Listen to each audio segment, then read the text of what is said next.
Roger Ebert called a 24-year-old Jack Nicholson movie the actor's best performance, but is the underrated movie really that good?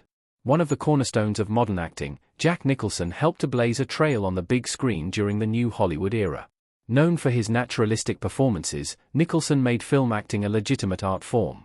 From the 1960s all the way until the 2010s, Nicholson played dozens of characters, all of whom carried a piece of himself into the performance. No matter the genre, the actor excelled at bringing humanity into the project, which could make him frightening, lovable, or sympathetic, depending on what the movie called for. Even as he neared retirement, Jack Nicholson hadn't missed a step, and some of his later films are bona fide hidden gems. Roger Ebert particularly liked one of the actor's later works, and even went as far as to call it his greatest performance ever. While that might be debatable, the thriller is certainly worth watching. Nearly 25 years later, Roger Ebert called The Pledge Jack Nicholson's best performance.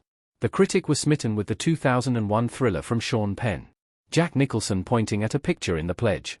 Though it has largely faded into the background in Jack Nicholson's impressive filmography, The Pledge was popular with Roger Ebert.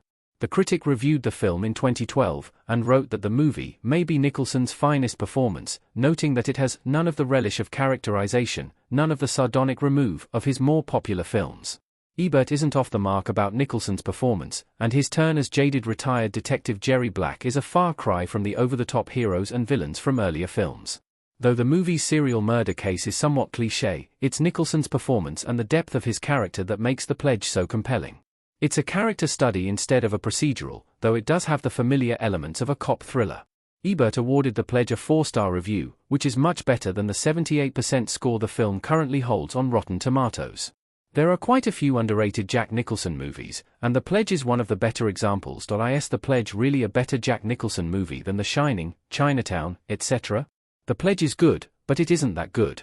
The Pledge is a pleasant surprise from the later era of Nicholson's career, but it isn't excellent.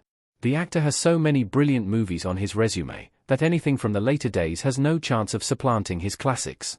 Films like The Shining and Chinatown aren't just great Nicholson movies, they're important pieces of cinema. While the film is worth watching, Ebert might have gone a bit overboard when he called it Nicholson's best performance. It's one of his best, but it wilts in comparison to One Flew Over the Cuckoo's Nest or Terms of Endearment in terms of pure acting skill. Jack Nicholson elevated The Pledge to underrated gem status, but only just so.